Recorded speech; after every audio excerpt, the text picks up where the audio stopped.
مجھے نہیں لگتا تو بچ جاتا ہے، تو اس کے بعد کیا تو نے آب حیات بھی لینا، مرنا نہیں؟ یہ تو طے ہے دنیا سے جانا۔ اتنا خوفناک تیرا مزاج کہ تیرے ہاتھ کامتے ہیں، لفظ ٹوٹتے۔ اسی طرح ایک سرکاری ادارے میں جانے کا موقع مل گیا ان دنوں میں، تو ایک صاحب کہنے لگے جی وہ مجھے تو تھوڑے سے لوگ اکٹھے ہو جائیں تو میرا دم اٹھتا ہے، تو قبر تو ساری بند ہوتی ہے، تو کیسے نظام چلے گا؟ مجھے تو بڑا ڈر آتا ہے۔ تو میں نے انہیں کہا کہ آپ تو ڈاکٹر ہیں، بچہ ماں کے پیٹ سے جب نکلتا ہے کتنا خوبصورت ہوتا ہے۔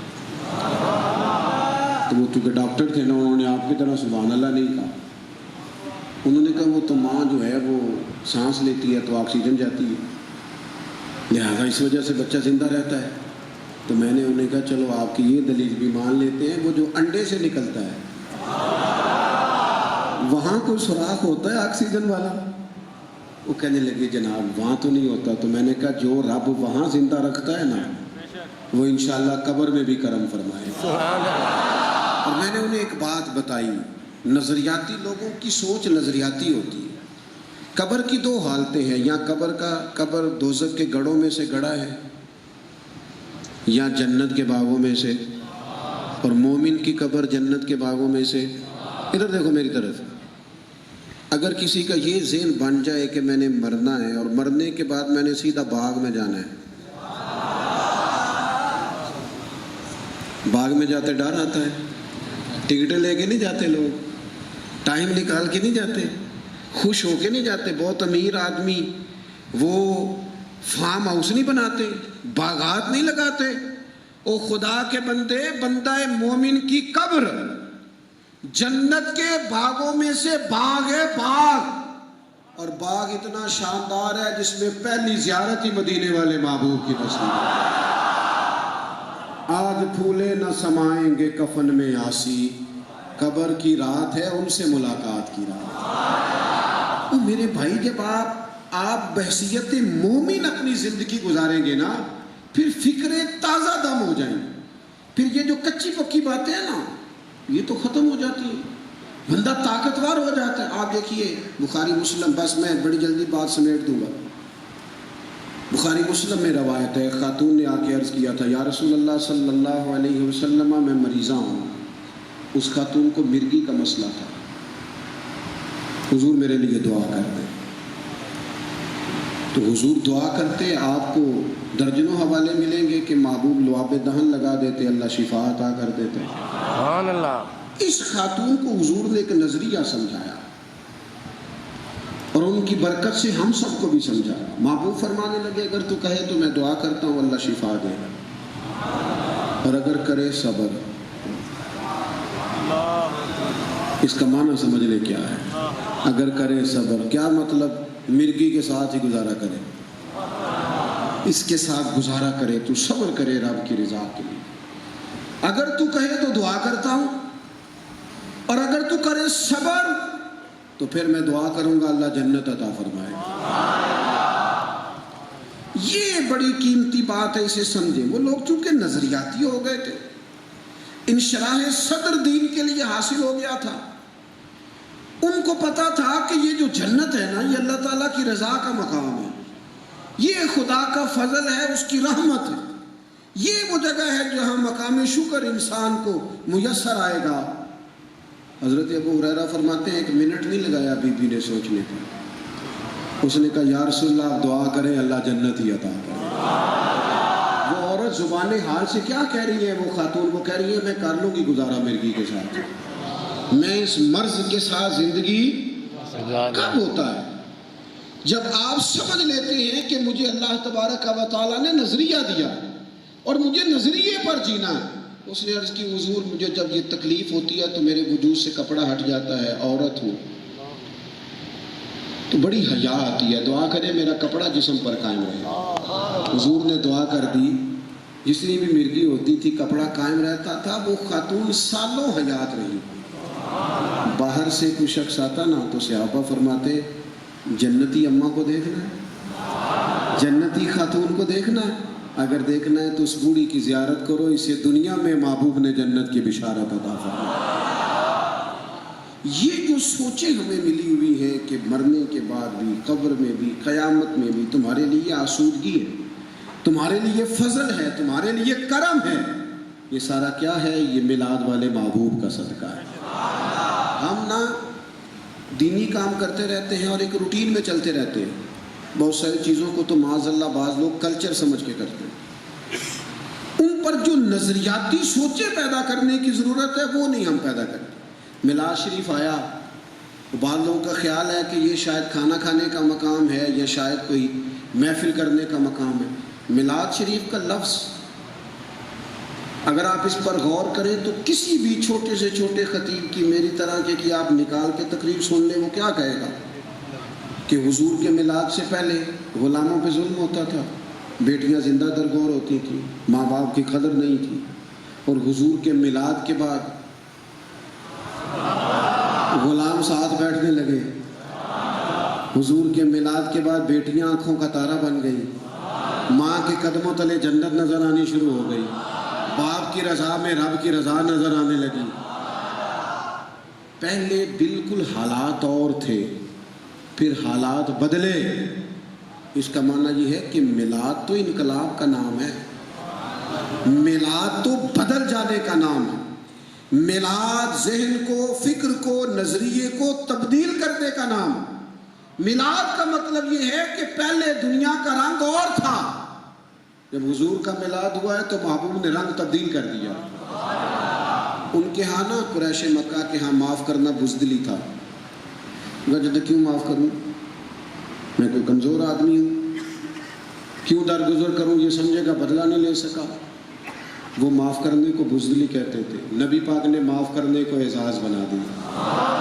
مسند امام احمد بن حنبل میں حدیث ہے، حضور فرماتے ہیں رب کی نظر میں عزت والا وہ ہے جس کے پاس بدلہ لینے کی طاقت ہو پھر بھی معاف کر دے۔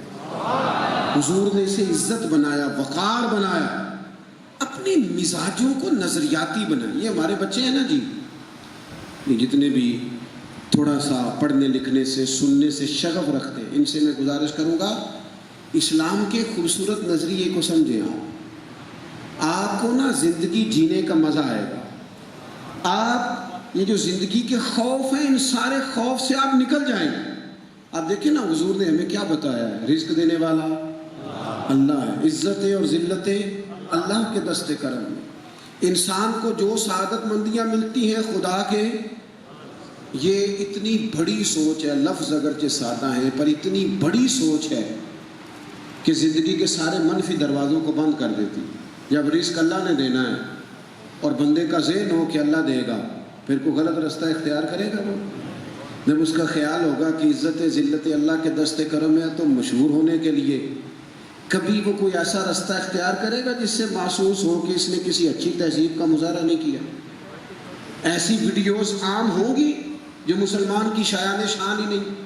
اگر یہ ذہن بن جائے کہ عطا کرنے والا تو اللہ ہے، ہم نہ جب تک نظریاتی نہیں ہوتے اور بہت بڑا اللہ کا انعام نہیں سمجھتے کہ اللہ نے ہمیں رسول پاک عطا فرمائے، اور وہ ہماری سوچوں پر بات حاوی ہو، نرا کہنے کی حد تک نہ ہو، ہماری سوچوں پر حاوی ہو۔ یہ جو آپ ہاتھ اٹھا کے آج کہہ لیتے ہیں نا، میں کسی سے ڈرتا نہیں، میں کسی سے لے کے کھاتا ہوں، یہ سوچیں ہماری نہیں، یہ حضور کی عطا کی ہوئی، یہ سوچیں نبی پاک کی دی ہوئی۔ یہ جو ہر بندہ اعزاز کے ساتھ زندگی گزارتا ہے اور ناز کے ساتھ جیتا ہے اور کسی کا پابند نہیں، یہ رسول پاک کا عطا کیا ہوا۔ اور پھر حضور نے ہر ایک کو عزت دی، ہر ایک تاجر ہے نا، دکانداری کر رہا ہے، اور حضور نے فرمایا سچ بول کے تجارت کرے تو اللہ قیامت کے دن نبیوں کے ساتھ جگہ عطا فرمائے۔ مزدور کو کہا یہ اللہ کا دوست ہے۔ نبی پاک علیہ السلام نے فرمایا جو کسی کے ہاں غلام ہے اسے اللہ عبادت پر ڈبل اجر عطا فرمائے گا، کیونکہ وہ اپنے آقا کا حق بھی پورا کر رہا ہے اور اپنے رب کا حق بھی پورا کر رہا ہے، اسے ڈبل اجر۔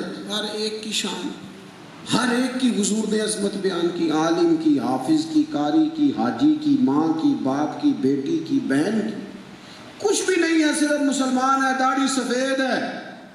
حضور فرماتے ہیں جس نے اس کی عزت کی اس نے رب کریم کی عزت کی۔ فرمایا سفید داڑھی والا مومن تو قبر میں جائے گا تو اللہ فرشتوں سے فرمائے گا اسے عذاب نہ دینا، مجھے حیا آتی۔ تو خدا کے بندو، محبوب نے تو ہر ایک کی قسمت میں عزت لکھی ہے، اس ناز کو سمجھے، اپنی زندگی میں نظریہ اسلام اسے غالب کرے، صرف کوئی نہ کوئی دن منا کے چپ کر کے گزر نہ جائیں کہ ماشاءاللہ میلاد شروع ہوا، ایک دوسرے کو مبارک دیں۔ ہماری آنے والی نسلیں بری طرح سے فتنوں اور آزمائشوں کا شکار ہے، اور ہمارا یہ مزاج ہے کہ جو کہ بچوں کی ہم سے دوستی ہوتی نہیں، ہماری دوستیاں باہر ہوتی ہیں، بچوں کو تو وقت نہیں نہ دیتے، ہم تو ان کو کہتے ہیں تمہیں جو چاہیے وہ دس، مہنگے مہنگے موبائل لے دو، مہنگی مہنگی چیزیں لے دو۔ خدا کے بندو انہیں وقت دو، ان کے پاس بیٹھو، ان سے دوستی کرو، ان کی ذہن کی سطح پر جو سوال اٹھے اس کا جواب تلاش کرو، انہیں کسی فکری آوارگی کا شکار نہ ہونے دو۔ یہ کیا بات ہوئی کہ جناب وہ میں نے جو یہ کہتا ہے میں کر دیتا ہوں، یہ کوئی کمال ہے؟ آپ اس کے ذہن کو لچتا ہوا دیکھ رہے ہیں، سلجھانے کی کوشش کریں، اس کی سوچوں کو ٹوٹتا ہوا دیکھ رہے ہیں، سمیٹنے کی کوشش کریں، وسوسوں کا غلبہ دیکھ رہے ہیں، اسے کسی بزرگ کے پاس بٹھائیں، سوالات کے جواب دلوائیں۔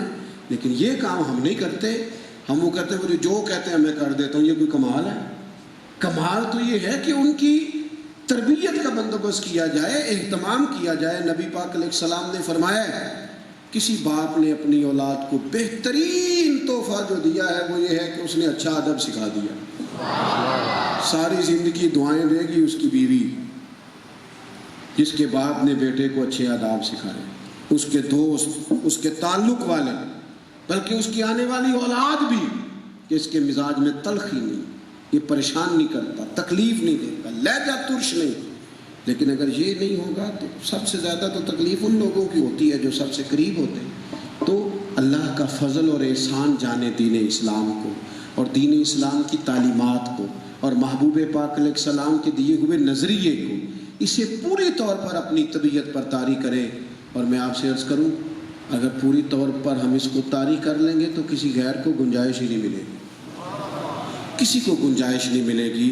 یہ جو سرحدیں ہیں یہ ساری خود بخود محفوظ ہو جائیں گی۔ اللہ کی بارگاہ میں دعا کرتا ہوں، جو کہا ہے اللہ قبول فرمائے، کہیں بات کرتے بھول گیا ہوں تو اللہ درگزر فرمائے۔ وما علینا الا البلاغ۔ جی بسم اللہ۔ جی مصطفیٰ جان رحمت پہ لاکھوں سلام، مصطفیٰ جان رحمت پہ لاکھوں سلام، جس حالی گری چمکت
اللہ ہماری حاضری کو قبول فرما، جن دوستوں نے اہتمام کیا ہے انہیں بہترین جزا عطا فرما، اللہ اس کی برکت سے ہمارے گناہوں کو معاف فرما، ہماری غلطیوں سے درگزر فرما، علم نافع عمل صالح کی توفیق عطا فرما، سجدوں کا ذوق، عبادتوں کا شوق، تلاوتوں کی لذت عطا فرما، اللہ اخلاص کی نعمت عطا فرما، مالک کریم بیماروں کو شفا عطا فرما، مقروضوں کو قرض کے بوجھ سے رہائی نصیب فرما، تنگدستوں کے رزق میں وسعت فرما، اے اللہ امت کے حق میں رحمت والے فیصلے فرما، پاکستان پر اپنا فضل فرما، اللہ کریم دنیا ہو یا آخرت ہو ہماری پردہ پوشی فرما، اے اللہ چین کی دولت عطا فرما، اطمینان قلبی نصیب فرما، سکون کی نعمت عطا فرما. رب اغفر وارحم وانت خیر الراحمین. وصلی اللہ تعالی علی حبیبہ سیدنا